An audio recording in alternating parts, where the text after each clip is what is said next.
Assalamualaikum warahmatullahi wabarakatuh.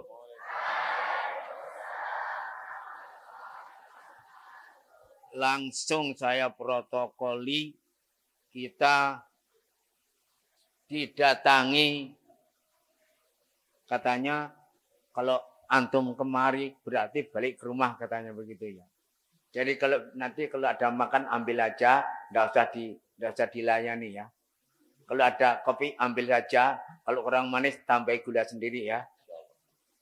Anggap saja nanti yang melayani siapa namanya? Fatimah, gitu ya. Ya, Ustazah Fatimah, kalau datang ke sini enggak usah dilayani, biar cari sendiri, mau makan makan sendiri, mau minum sendiri, kurang manis tambah gula, kurang kopi tambah kopi. Kalau enggak punya ngutang. Insya Allah. Jadi yang ada di depan kita ini siapa? Ustadz? Senang enggak kamu kalau ketemu Ustadz Abdul Somad? Ustadz Abdul Somad itu dari Kediri atau dari Trenggalek atau dari Madura?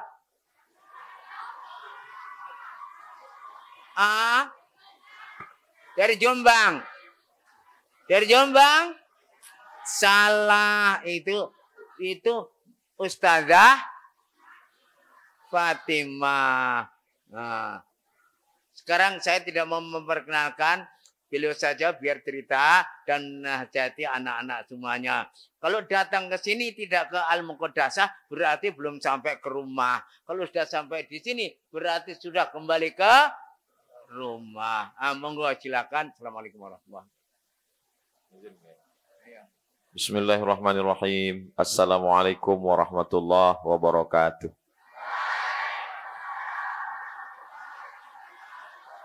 Alhamdulillah wassalatu wassalamu ala Rasulillah sayyidina wa maulana Muhammad ibni Abdillah wa ala alihi wa sahbihi wa man tabi'ahu wa mawalah. Yang sama-sama kita hormati Fadilatul Syekh Kiai Hasan Abdullah Sahal hafizahullah wa saddada khutah matta'anallahu bituli umurihi wa natawarraku bi barakati ilmihi. Yang sama-sama kita hormati para asatiz kita yang tak dapat Ustadz Somad sebutkan satu persatu, Ustadz Yusron, Ustadz Hamas, para asatiz tidak mengurangi kemuliaan kehormatan mereka. Mudah-mudahan para guru kita dipanjangkan umur, diberikan kesehatan, dan kita selalu mendapatkan berkah ilmu mereka insyaAllah. Amin ya rabbal alamin. Ustadz Abdul Somad datang ke Ma'had Tahfizul Quran Al-Muqaddasah bukan sebagai ustadz yang diundang, bukan sebagai tamu, tapi sebagai kakak kelas yang sedang datang menjenguk adik-adiknya. Jawabannya so sweet. Seperti yang disampaikan oleh Kiai tadi. Jadi pada kesempatan ini bukan ceramah, bukan tausiah, hanya ngobrol-ngobrol singkat santai. Sekarang orang selalu mempermasalahkan apa yang kita lakukan. Kalimatnya pendek, dalilnya mana? Setiap kita melakukan sesuatu ditanya, dalilnya mana? Nanti ketika video ini di-share, karena direkam oleh Ustadz Endri, nanti mereka akan komen di bawah. Itu tadi baca la ilaha illallah wallahu akbar walillahil hamd. Bismillahirrahmanirrahim. Alam nashrah laka sadrak. Mereka mulai nanya, dalilnya mana? Jadi ketika itu wahyu lama tidak turun. Sampai ada seorang perempuan namanya Ummu Jamil. Nama suaminya Abu Lahab. Dia mengejek Nabi Muhammad SAW. Wadda'ahu syaitanuhu wa qalahu. Setan Muhammad sudah meninggalkan Muhammad SAW. Kata Ummu Jamil. Lalu kemudian turun malaikat Jibril membawa wahyu. Menjawab ucapan Ummu Jamil. Ma wadda'aka rabbuka wa ma qala. Karena Ummu Jamil mengatakan wadda'ahu syaitanuhu wa qalahu. Maka dibantah Allah. Ma wadda'aka rabbuka wa ma qala. Allah tidak meninggalkanmu, Allah tidak membiarkanmu. Lalu Nabi bertanya kepada Jibril, wahai Jibril, kenapa kamu lama sekali turun bawa wahyu? Kata Jibril, di bawah tempat tidur itu ada, mohon maaf, bangkai al-jarwu. Al-jarwu anak anjing. Sampai akhirnya seorang perempuan mengambil dengan batang sapu, lalu kemudian dia buang. Kata malaikat Jibril, la nadkhul buyuta fihi kalbun. Kami tidak masuk ke dalam rumah kalau dalam rumah itu ada anjing. Malaikat bukan takut dengan anjing, tapi malaikat tidak mau satu majlis dengan yang kotor-kotor.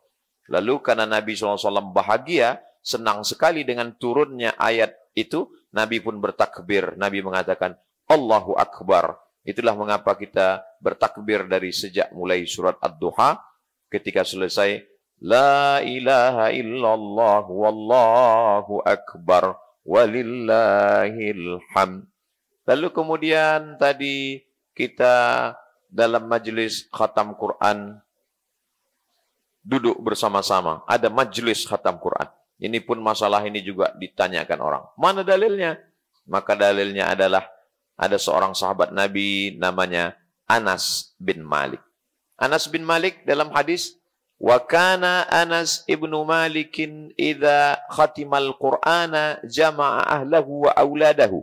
Anas bin Malik kalau selesai khatam Quran, dia kumpulkan anak dan istrinya, yad'u bihim. Dia pun berdoa bersama dengan istri dan anak-anaknya. Jadi semakin besar keluarga, anak, istri, cucu, keluarga, maka semakin melimpah barokahnya. Itulah kita mengadakan majelis khatam Quran karena merupakan sunnah yang dilakukan oleh sahabat. Hadis ketika sampai kepada Nabi, sanadnya marfu, sampai kepada sahabat mauquf, sampai kepada tabi'in maqtu. Dan ketiga-tiga ini adalah habis amalan sahabat, amalan salafus salih, dan merupakan amalan yang baik menurut ijma' sepakat umat Islam. Itulah mengapa di Saudi Arabia dalam bulan Ramadan ketika mengkhatamkan Al-Quran, bahkan doa khatam Quran itu dibacakan dalam sholat tarawih. Tidak khatam Quran di luar sholat, malah di dalam sholat dibacakan doa khatmil Quran. Lalu kemudian yang ketiga, hukum membaca Quran bersama-sama. Mana dalilnya? Ketika ada orang baca Quran bersama-sama. Kata Imam Ibnu Taimiyah dalam kitab Majmu' Fatawa, qiraatul idarati mustahabbatun. Membaca Al-Quran bersama-sama itu hukumnya la ba'sa biha. La ba'sa, tidak apa-apa. La tidak, ba'sa apa-apa. Tidak apa-apa, artinya jaiz. Sedangkan kata Imam An-Nawawi, meninggal tahun 676, kata Imam Nawawi dalam kitab Majmu' Syarah Muhadzab, membaca Quran bersama-sama itu mustahabbun, dianjurkan. Sedangkan kata Imam Al-Buhuti dari kalangan mazhab Hambali, membaca Quran bersama-sama hukumnya makruh. Karena orang yang bacaannya tidak bagus, dia tidak tahu kalau dia salah. Karena orang yang bacaan Qurannya tidak sama, maka dia sangka bacaannya benar. Karena orang biasanya kalau baca Quran sama-sama, mulutnya bergerak, bunyinya lain-lain. Tapi kalau bacaannya sama, seperti adik-adik sekalian santri-santriah yang ada di Ma'had Muqaddasah, yang tahsinnya sudah sama, hafalannya sama, maka membaca Quran bersama-sama mustahab. Tidak ada keingkaran para ulama sama sekali. Lalu kemudian yang keempat, ketika membaca khatam Quran, ada yang berdoa, ada yang mengaminkan. Ini pun juga ditanyakan orang. Mana dalilnya? Maka dalam hadis dikatakan, majtama'a qaumun, sekelompok orang berkumpul, fayad'u ba'duhum, berdoa satu orang, wa yu'amminuhum sa'iruhum, yang lain mengaminkan, illa ajabahumullah, maka Allah mengabulkan doa mereka. Ada satu berdoa, adik kita berdoa, kiai berdoa, Ustaz Abdul Somad diberikan kemuliaan untuk berdoa, lalu yang lain mengaminkan, maka Allah mengabulkan doa bersama. Tak tahu kita entah dari mulut yang mana doa itu dikabulkan Allah Subhanahu wa ta'ala. Lalu dalam tafsir Ibnu Katsir yang ditulis oleh Imam Abul Fida Ismail Ibnu Katsir, namanya tafsir Al-Quranil Azim, kata beliau saat menafsirkan ayat, qad ujibat da'watukuma, doa kamu berdua dikabulkan Allah. Padahal yang berdoa cuma satu orang. Yang berdoa adalah Nabi Musa alaihissalam. Tapi Nabi Harun mengaminkan. Saat Nabi Musa berdoa, kata Nabi Harun, amin, istajib ya Allah, amin, kabulkanlah ya Allah, amin, taqabbal ya Allah. Maka Allah mengabulkan doa mereka berdua, dinyatakan dalam Al-Quran, qad ujibat da'watukuma, doa kamu berdua dikabulkan Allah. Dalam hadis lain dikuatkan, ad-da'i wal mu'amminu fil ajri sawa. Orang yang berdoa dan orang yang mengaminkan balasannya sama. Mungkin nanti adik-adik sulit untuk mengingat tausiah, tapi insya Allah tausiah ini direkam, ada videonya dari Al-Muqaddasah, channel Muqaddasah, direkam juga oleh Ustadz Hendri dalam channel Hi Guys Official. Kasih tahu orang tuanya supaya subscribe, like, share, and comment. Supaya mereka nonton bahwa anak-anak mereka itu luar biasa.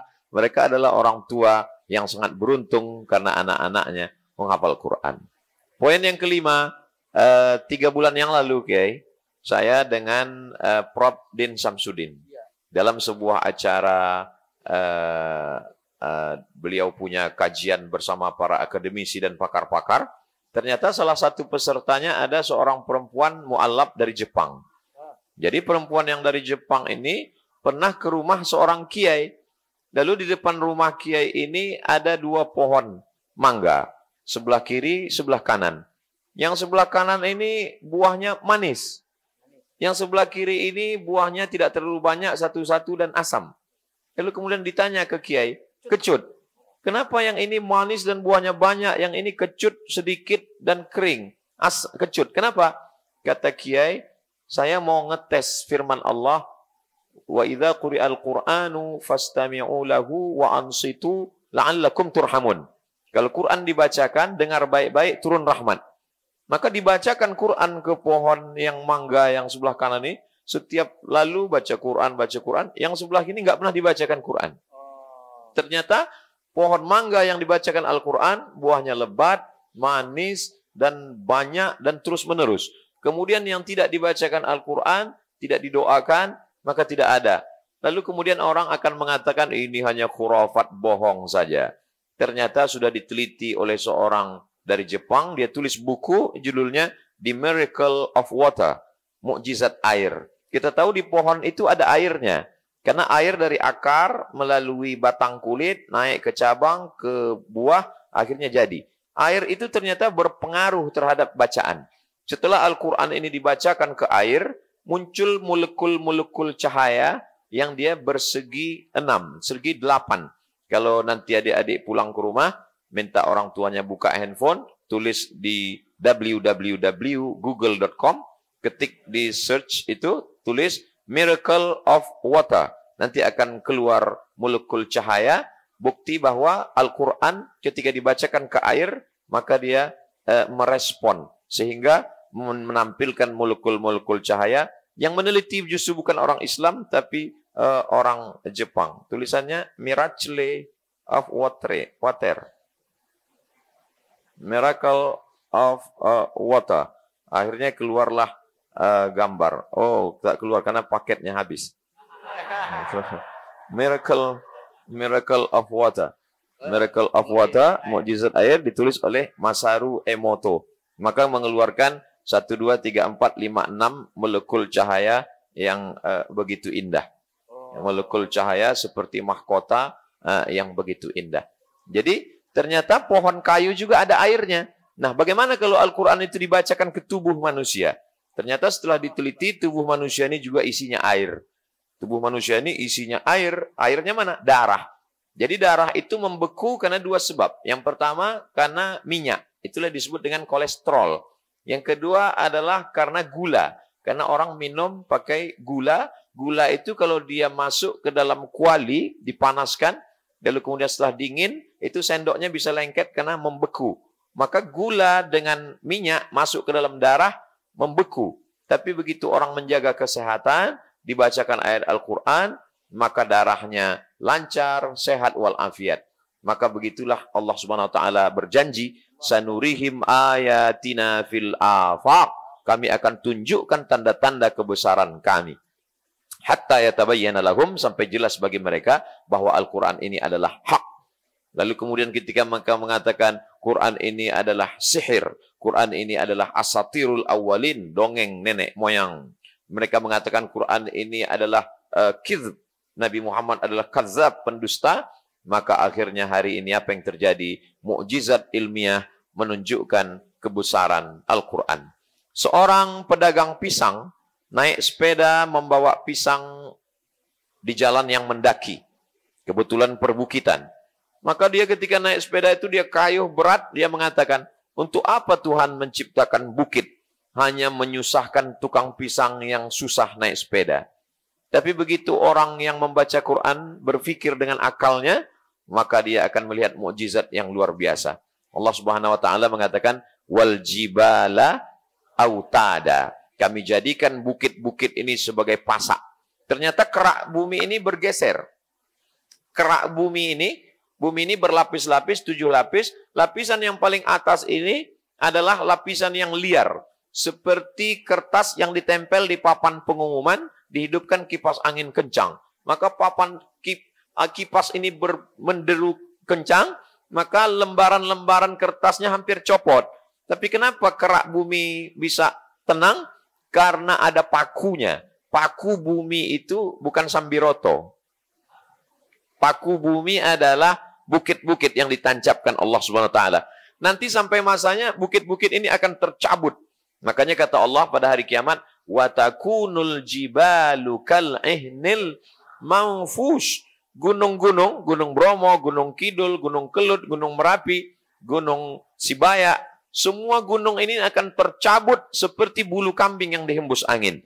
Orang Arab mencukur bulu kambing, nanti dipintal menjadi benang, jadi jaket kulit untuk tahan musim dingin. Ambil bulu kambing, letakkan ke telapak tangan, hembus keras. Begitulah gunung-gunung akan tercabut. Uniknya Al-Quran, ketika menyebutkan sesuatu, hurufnya persis seperti apa yang ada dalam huruf itu. Watakunul jibalu kal'ihnil manfush. Huruf fa itu lebih dulu anginnya keluar, baru hurufnya keluar. Jadi penyebutan huruf fa, ambil bulu kambing, letakkan, anginnya keluar duluan. Fush. Begitulah bulu kambing tercabut, terhembus, begitulah gunung-gunung. Jadi kalau Gunung Bromo, Gunung Kidul, Gunung Merapi tercabut, bagaimana dengan Abdul Somad saat itu? Makanya kalau ada teman kita yang sombong, yang angkuh, nanti pas pulang ke kampung, cari bulu kambing, cari dia. Kamu yang sombong, kamu akan seperti bulu kambing. Kal ihnil mau fush. Tercabut.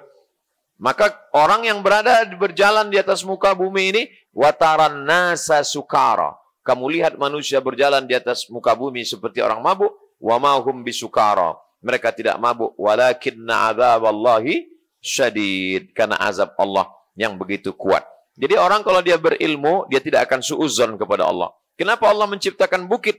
Allah tidak ingin susahkan kita, tapi Allah ingin buat kita tenang di atas. Kalau tidak ada bukit gunung, ini kerak bumi ini akan bergoncang, bergeser. Kita tidak bisa duduk bersama, kita tidak bisa duduk sholat. Kenapa bumi ini masih tenang sampai hari ini? Karena Allah belum mencabut paku-pakunya, dan itu hanya bisa diketahui kalau adik-adik masuk ke Fakultas Geologi, Universitas Islam atau Institut Teknologi Bandung, atau di Universitas Internasional yang membuat satu fakultas khusus mengkaji tentang bumi saja.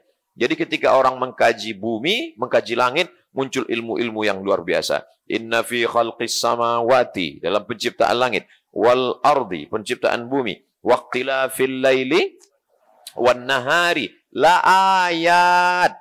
Itu juga adalah ayat-ayat. Kita tahu selama ini dalam surat Al-Fatihah ada ayat, dalam surat Al-Baqarah ada ayat. Ada namanya ayat kursi, tapi ada ayat kauniyah yang tidak dibaca dengan idgham, ikhfa, gunnah, qalqalah, iqlab, tapi dibaca dengan akal. Inna fi khalqis samawati, ketika berpikir tentang langit, muncul ilmu namanya astronomi. Ketika berpikir tentang bumi, muncul ilmu namanya geologi. Waqtilafil laili wan nahar, ketika berpikir tentang perputaran siang dan malam, maka muncullah ilmu meteorologi, klimatologi, dan geofisika. Begitu Allah Subhanahu wa taala menciptakan akal manusia. Jadi banyak orang tua yang tidak paham, anaknya tidak mau dimasukkan sekolah tahfiz Quran. Anaknya kok enggak sekolah tahfiz Quran? Saya enggak mau anak saya masuk tahfiz Quran tamat pesantren, nanti kurus seperti Ustaz Somad. Padahal kalau dia anaknya tahfiz Quran, anaknya bisa masuk fakultas geologi, anaknya bisa masuk fakultas astronomi, anaknya bisa belajar tentang meteorologi, klimatologi, geofisika, anaknya bisa jadi dokter spesialis, dan ketika dia berceramah, lebih meyakinkan, karena dia bercerita tentang nutfah, berubah menjadi alaqah, berubah menjadi mudghah, berubah menjadi izam, fakasawna al-izama lahma, thumma ansha'nahu khalqan akhar, fatabarakallahu ahsanul khaliqin. Kalau Ustaz Somad yang menceritakan ini, bahwa manusia itu diciptakan dari nutfah, 40 hari berubah menjadi alaqah, 40 hari berubah menjadi mudghah, mudghah lalu kemudian menyelimuti tulang, tulang lalu kemudian menjadi makhluk yang sempurna. Orang nggak percaya. Kenapa? Man takallama fi ghairi fannihi atabil ajaib. Orang yang bicara bukan pada bidangnya, ngomongnya ajaib-ajaib. Nah, tapi kalau adik-adik yang hafal Quran, jadi dokter spesialis, spesialis obgyn, spesialis kandungan yang perempuan. Sekarang banyak sekali perempuan yang hamil, mohon maaf beribu maaf, mesti diperiksa oleh dokter laki-laki karena keterbatasan dokter perempuan. Saya berharap mudah-mudahan adik-adik sekalian banyak yang jadi spesialis obgyn. Spesialis obgyn bukan spesialis yang ngurusin jin, bukan.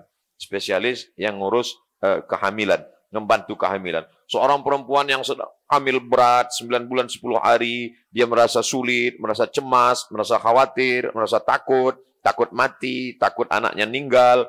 Tiba-tiba datang adik-adik alumni Al-Muqaddasah yang dokter spesialis, menenangkan jiwanya. Bismillahirrahmanirrahim. Ar-Rahman 'allamal Qur'an, khalaqal insan,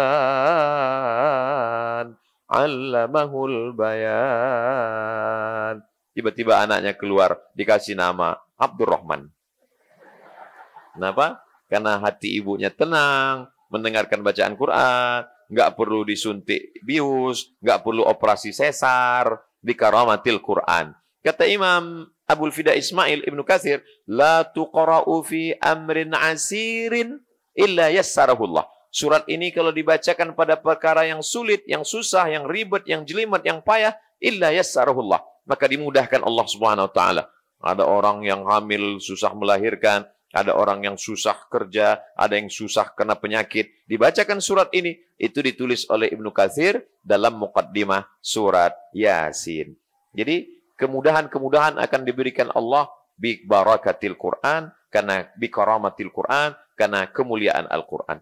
Al-Fakir Abdul Somad merasa amat sangat beruntung bisa duduk dengan kiai, bisa bersama dengan para penghafal Quran. Orang yang hafal Quran itu bisa memberikan syafaat pada hari kiamat. Ada syafaat Al-Quran. Al-mahiru bil Quran ma'as safaratil kiramil bararah. Orang yang baca Quran, ngapal Quran, mengamalkan Quran, mengajarkan Al-Quran, nanti dia di akhirat melihat ke kanan malaikat, lihat kiri malaikat, lihat depan malaikat, belakang malaikat, atas malaikat, bawah malaikat. Dia heran, aku manusia, kenapa bisa bersama dengan malaikat? Karena janji Nabi, Al-mahiru bil Quran ma'as safaratil kiramil bararah. Dia akan bersama dengan para malaikat. Lalu kemudian orang yang hafal Quran, dia memberikan mahkota dari cahaya untuk orang tuanya. Tajun minan nur, mahkota dari cahaya. Ada orang tua yang tidak dapat apa-apa. Mereka bersedih hati melihat ada seorang bapak, seorang ibu, di atas kepalanya ada mahkota, crown. Kamu kok bisa ada mahkota? Karena anakku penghafal Quran. Jadi bapak ibunya yang ada di rumah dengan kerinduan, meleleh air mata, kasih sayang, tidak jumpa. Anak-anak juga, ini adalah cara berbakti kepada orang tua. Bapak ibu kalian nanti di akhirat adalah orang tua yang mendapatkan mahkota dari cahaya. La aqulu alif lam mim harf. Aku tidak katakan alif lam mim satu huruf. Walikulli harfin asyru amsalihha. Ketika adik-adik mengulang hafalan Qur'annya, alif lam mim. Alif satu huruf, lam satu huruf, mim satu huruf. Walikulli harfin asyru amsalihha. Setiap satu huruf dibalas 10 kebaikan. Alif 10, lam 10, mim 10. Jadi ketika adik-adik tidak lancar, justru hurufnya semakin berlipat ganda. Tapi ini jangan jadi dalil untuk tidak lancar terus. Nah, ini hanya untuk motivasi saja. Jadi begitulah kehebatan yang luar biasa. Dan kita selalu berdoa, rahmat Allah itu turun karena Al-Quran. Allahumma rahamna bil Quran. Mungkin agaknya itu yang dapat disampaikan oleh Al-Fakir Abdul Somad. Karena di samping kiai itu bahannya banyak hilang. Itu maka ngomongnya cepat-cepat biar supaya nggak putus. Cepat-cepat ngomong itu min alamatil grogi. Aku qouli hadza astaghfirullah li wa lakum. Jangan lupa setiap selesai baca Quran, setelah khatam Quran, ketika udah doakan kiai, doakan orang tua, doakan guru, doakan sahabat, sempatkan juga untuk mendoakan Ustaz Abdul Somad, mudah-mudahan istiqomah dan mati husnul khatimah dalam la ilaha illallah Muhammadur Rasulullah sallallahu alaihi wasallam. Jazakumullah khairal jaza. A'tadzir ala kulli taqsir. Wassalamualaikum warahmatullahi wabarakatuh.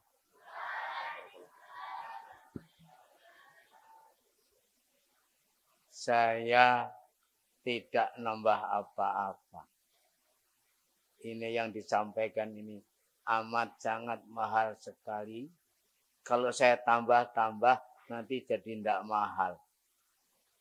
Jadi supaya dicamkan baik-baik betapa apa yang kita kerjakan ini sudah benar, sudah muwafaq, sudah sesuai dengan ajaran Al-Quran dan ajaran para ulama dengan kitab-kitab tafsir yang disampaikan itu tadi. Betul? Betul? Saya hanya bersyukur saja. Ya Allah, kita punya Fatimah bergembira sekali. Diambil beliau bersyukur kali. Mas mau datang ke sini bersyukur berkali-kali. Betul? Insya Allah. Putranya namanya Sami Ibadillah. Sami apa? Sami Ahmad Ibadillah. Hafal kamu? Misbahi. Ahmad Misbahi Ibadillah.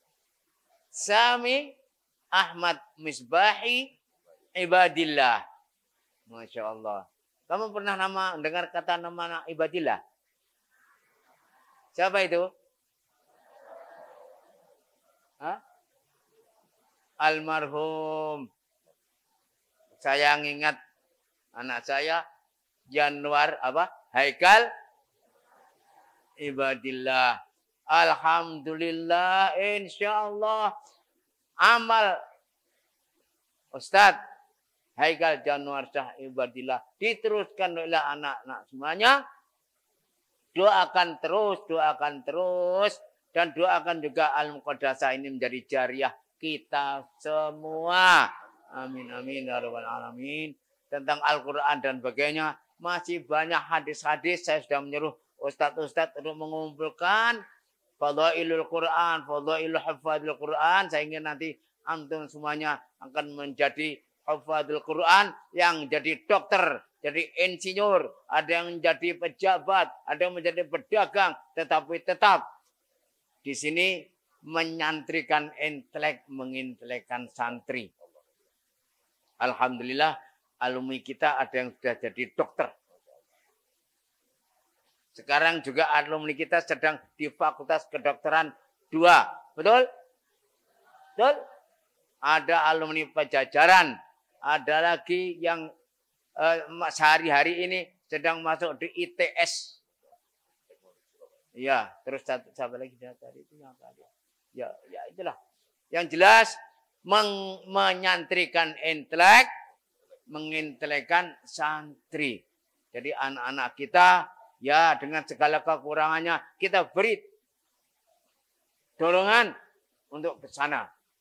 Makanya alhamdulillah kita titipkan ustadz kita, ustazah kita si Fatimah kepada beliau ini untuk meneruskan pelajarannya meskipun sebagai ibu, sebagai istri, insya Allah akan mengembangkan ilmunya, insya Allah mengembangkan pondoknya, insya Allah menjadi channel kita di Riau. Setuju? Alhamdulillah. cabang-cabang kita, anak-anak alumni kita banyak yang mengasuh pondok pesantren. Betul? Allahu Akbar, Allahu Akbar, Allahu Akbar. Sekian saja. Tadi sudah berdoa. Semuanya supaya berdoa sendiri-sendiri. Mudah-mudahan dibukakan jalan yang terbaik. Allahumma ta'alaina kullal khair wal khairat. Ababal khair wal khairat. Ababal maghfirah. Ababal rahmah. Ababal raja. Ababal ridwan. Ababal jannatika. Ya Allah ya Rabbal Alamin. Aqulu qawli hadha wa astaghfirullah. Nakhtatim bilhamdalillah. Alhamdulillahi Rabbil Alamin. Subhanaka Allahumma wa bihamdika. Asyhadu an la ilaha illa anta. Astaghfiruka wa atubu ilaik. Assalamualaikum warahmatullahi wabarakatuh. Ya, ini kita pengen Ustadz Abdul Somad di sini menghadap ke kiblat, nanti difoto dari atas. Antum menjadi latar belakang.